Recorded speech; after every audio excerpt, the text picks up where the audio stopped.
Just so to finish up, to tie the two units that we're doing together. So we have Hess's law using the enthalpy of formation, delta H of formation, versus the bond energy. So for the bond energy, what did you calculate the answer to be for the combustion in kilojoules per mole? Did you get? Negative 1,407 kilojoules per mole. Correct. All right, so negative 1407 kilojoules per mole. Using Hess's law, which you did on number 5. All right, so those of you not here, we did that in class. What'd you get? Negative 59.7 kilojoules per mole. All right, differences may occur because bond energies are average bond energies, and they vary from molecule to molecule. Okay. Notice in that one method you use products minus reactants, and the others you use reactants minus products. This is the key to getting them right on the AP exam. Which one are you going to use for products minus reactants? All right, Hess's and bond. I'll say enthalpy. All right. Okay, in Hess's law, you use values for the formation of bonds.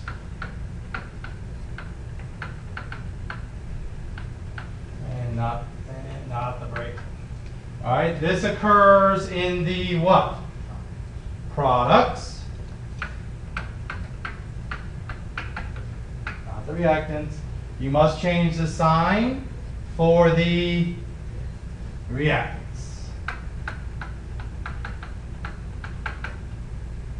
All right, very good. Get rid of that. All right, for bond energies or bond enthalpy, use the values for what? Breaking or formation of bonds? Breaking. Come on now.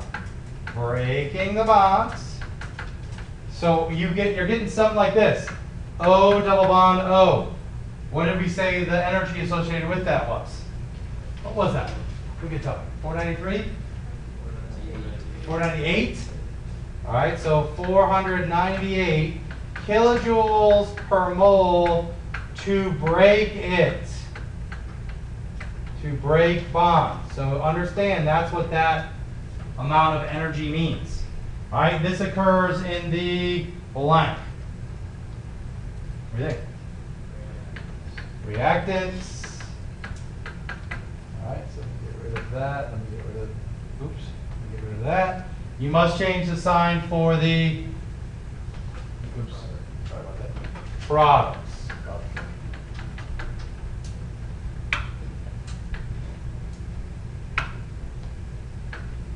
All right, bond energies, reactants, bond energies, what are you going to have? What goes in the box? Reactants minus products or products minus reactants? Just a quick review. Okay, don't forget it, star it. If you can get that deciphered in your head, I'm guaranteeing you some points. Products minus reactants. And what was the other thing I always kept saying? Look at the units it's asking you to solve for. That's your key to the test. I'm just going to write it down. Look at units you are solving for. Like that last page was easy. There really weren't a lot of high-level calculations, but if you had no idea what you were solving for, you had no idea. All right, very good. All right, now let's go ahead and go to our PowerPoint. We're going to go through a couple slides up to page 7. All right, up to page 7. All right, so here we go.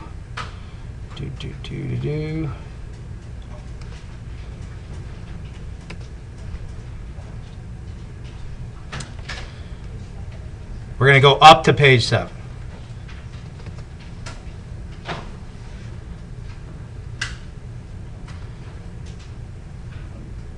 All right.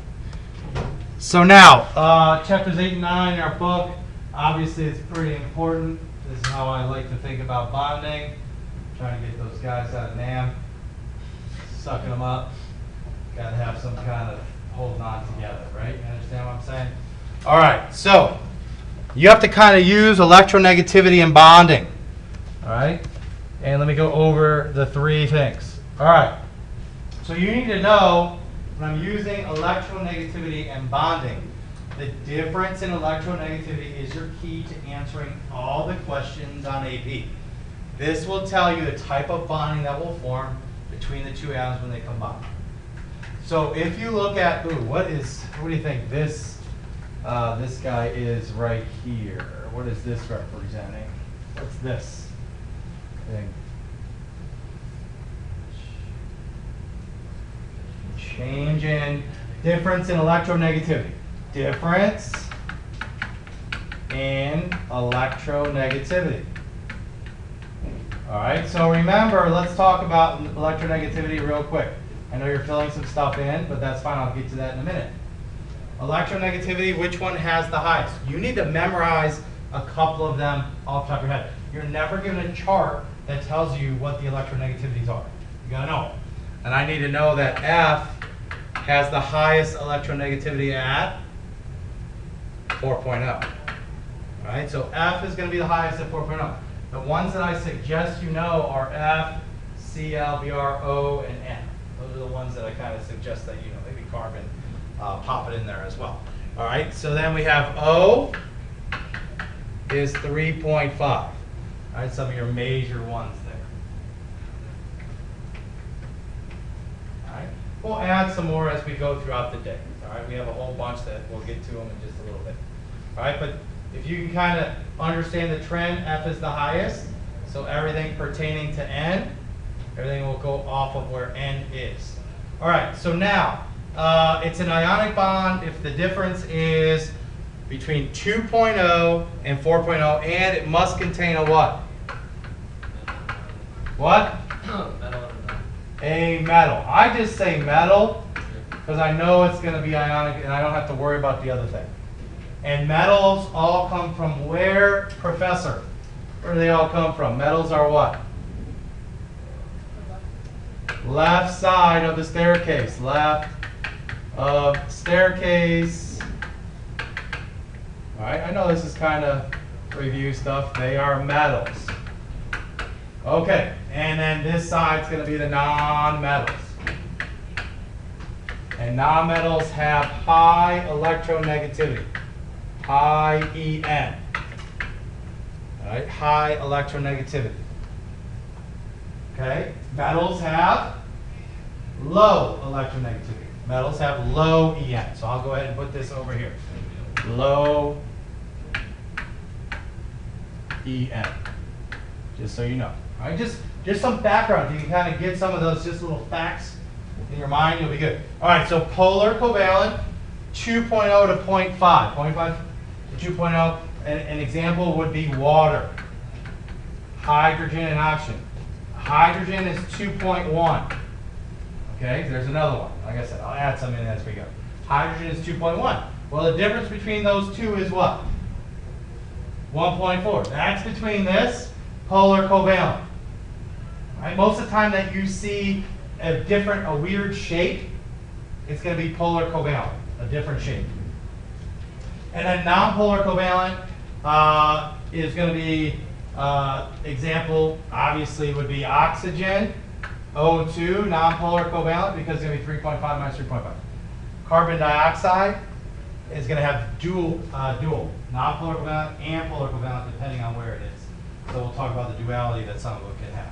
All right, ionic bonding is considered exists when one atom completely takes an atom of another atom's valence electrons, creating a positive cation, term you should know,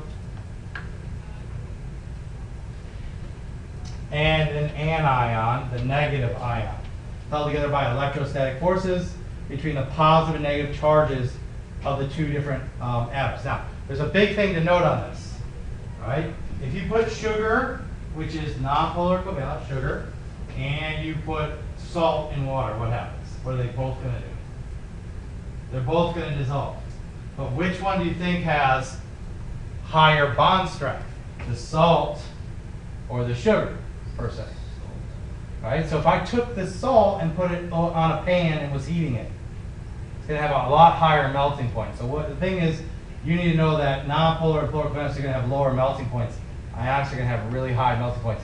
They are dissolvable, right? They are dissolvable, which we'll talk about more, but that's the deal. If you put ionic in water, you can create an electrical current. If you put a nonpolar in water, you can't create an electrical current. There's some big differences there. All right, polar covalent is considered to exist when one atom has a more of a pull. So if I asked you to go back to this one, which I said was water, H2O, in order to make that polar, which one is pulling more? O or H? Which one is pulling? Oops. Oh, all right, so this guy, in this case of H2O, O is going to be the one when one atom has the pull, because it has higher En. If it has a lot higher En, electronegativity, it's going to be the one that pulls. That's how you know it's going to be polar. All right, so you're going to have partial positive and partial negative charges, unequal sharing. Nonpolar covalent is considered to exist when two atoms have an equal sharing of bond. Okay, and those have to have really close electronegativities, as you might guess. All right. Just a quick little snapshot of the wonderful periodic table of how you have increasing electronegativity. What elements don't have any electronegativity? Obviously, you got to know that. That should not be hard. What don't have electronegativity?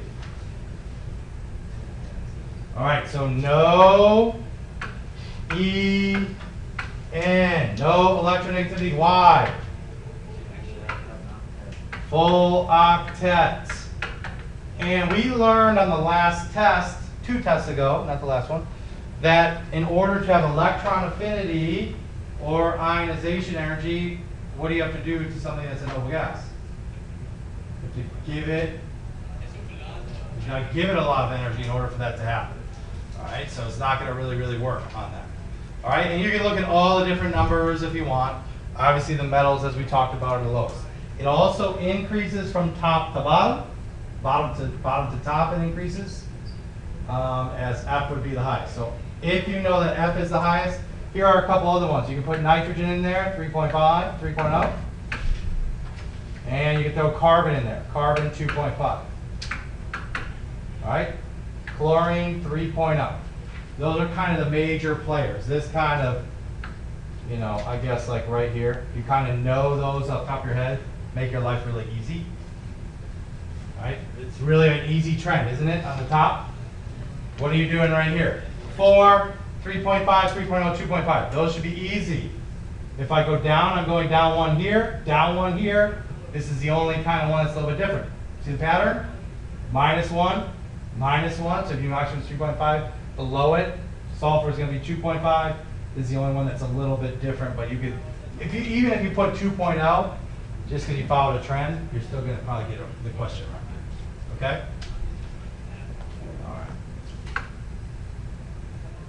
All right. The ionic bond. Okay. So an ionic bond is the electrostatic force that holds together ions in an ionic compound. Ionic solids have a high melting point because their bonds are so strongly held together, opposites attract. That's what we know. When lithium and fluorine react, all right, so we have some electron configurations there. Oh, you guys know that we'll be going over those again. Atoms come into contact with one another. The 2s1 valence electron of lithium is transferred to the fluorine atom in order to make 2 happy atoms. So this is what happens, very simple. I have a valence electron. I don't want a valence electron. I want to lose that electron and become like helium. All right, I'm going to give my electron right here. He's going to come right here. This guy's going to go from there to there. When he does that, has an extra electron negative charge. Lithium lost it. Now I have a positive charge. What do both of these electron configurations tell you? They took on what? What do we call that? Anybody know? They're like helium and neon. So what we call these now are pseudo noble gas. So they're like a noble gas, but they're really not. So we call that term pseudo, which means like a noble gas. Pseudo noble gases. Right? So when you create ions, they're all trying to become pseudo noble gases. They're all trying to become like those. All right? Okay, for convenience, all right, let me go ahead and pop that up. And this may seem like a meaningless slide to you at this point, but trust me, when it asks you to write the ionization on an AP exam, this is what it wants you to write. If it had 2 electrons, what would you put here? 2E. And you'd have Li2 plus. Let's say if it was magnesium. Mg, it'd have 2 dots. You'd say in the gaseous stage, which is one of the most important things that you have to write. Ionization only occurs in the gaseous phase.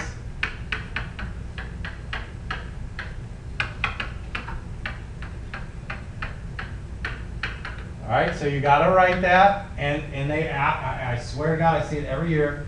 And then from there, you got to write what the ion is in a gas again, and then how many electrons you had left over. And then the acceptance of the electron by F, which would be their second part, if you needed it. Obviously, you're going to add the electron on this side. This electron is going to come right here.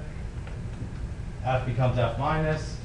Then imagine the 2 systems joining together, and you have the opposite charges attracting. It would not go this far. This is the one I would expect you to see, or you have to write. It won't ever really go that far. That's too remedial, actually, for them to go that far. All right, note that some of the 2 steps is going to give you LIF. Okay? But imagine that ionization equation, seeing that again, and obviously what you'd also see is the energy associated with it. So it might say delta H is going to be 1472 kilojoules per mole. Don't expect that you wouldn't have to write that as well in there. All right, so whatever energy would be associated with that, you don't have to know that from your brain. That's something associated with that. Okay, all right. Lattice energy of ionic compounds. All right. I think we hit on Coulomb's law a little bit before, didn't we? Yep, all right. We can predict which elements are likely to form ionic compounds based upon valence electrons and electronegativity. But how do we evaluate the stability of an ionic compound?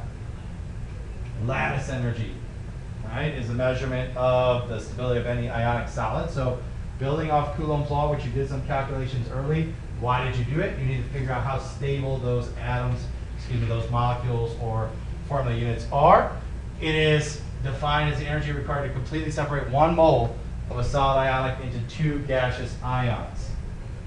It cannot be measured directly. We can calculate the compound's lattice energy by using Coulomb's law, which we went over earlier. The lattice energy of an ionic compound is the opposite side of the energy from the Coulomb's law, since it's the energy needed to form a bond to a gas. Let me highlight that and circle that. Okay, I'm going to do this, and then I need you to do this, so you know that you're going to be popping in the opposite side. All right, for a single Li ion and a single F, separate distant R, the potential is given by this. You guys have done that. All right, so formation of the above. I'll go ahead and pop that down a little bit. All right, there you go. Formation of the above ionic would be exothermic because E equals a negative value. Energy must be supplied to reverse the reaction. Therefore, lattice energy is positive. All right, so in order to do this, you got to give a lot of energy to separate it up.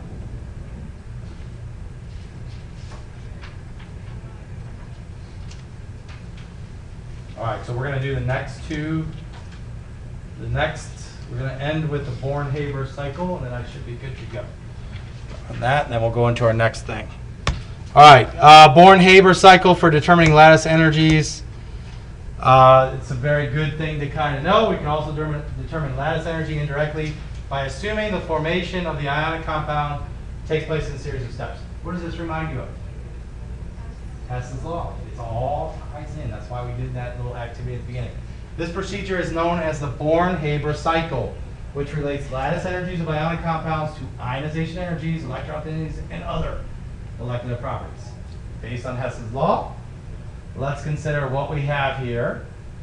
Li plus 1/2 F2 equals LiF. The standard enthalpy of formation of LiF is negative 594.1.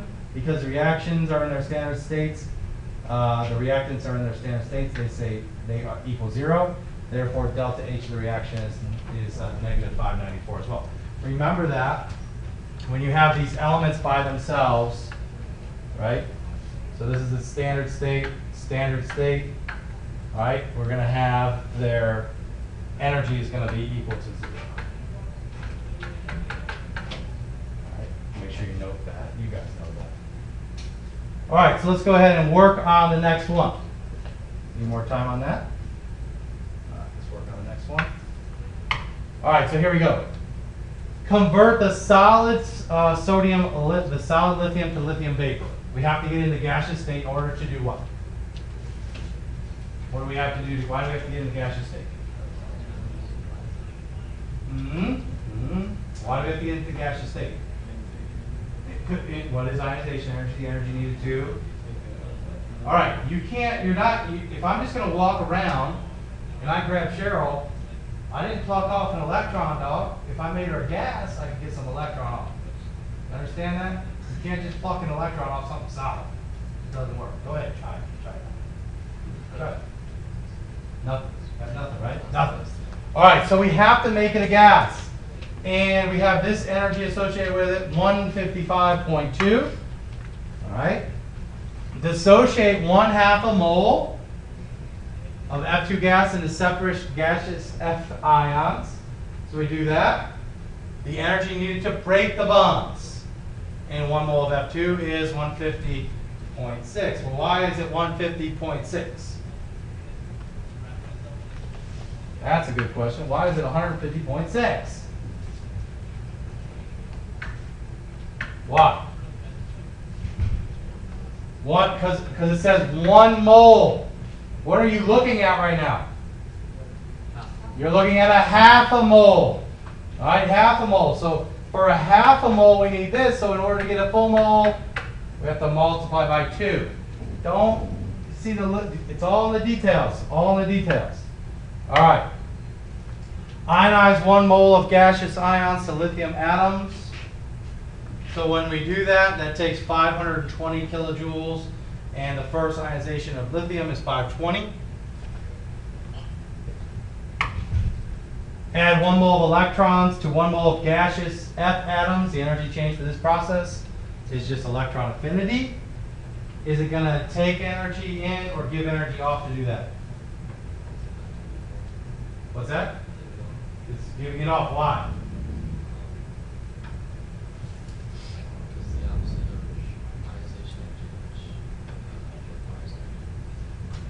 Warm. What about the delta H? What would tell you that it's giving off energy? Negative sign. So when we ionized it, when we dissociated this, did we have to put energy in or take it out? Give off. We had to put it in. Okay. All right. And last but not least, combine 1 mole of gaseous lithium and 1 mole of lithium of fluoride ions to form 1 mole of that. The reverse of the above would be the value for the lattice energy, solid to gas. All right, so now what we're going to have to do is add those up and figure out what that is. All right, so we're going to have to figure out what that is. All right, so on the next slide, got the lattice energy. We're going to do this. So we have all of those delta H's in there. The Haber process, Born-Haber cycle. All right, so we have our energies there. All right, if we add all those up, we're going to get lithium plus 1/2 F2 equals LiF. We knew this was given to us 2 slides ago, right? All right, given 2 slides ago.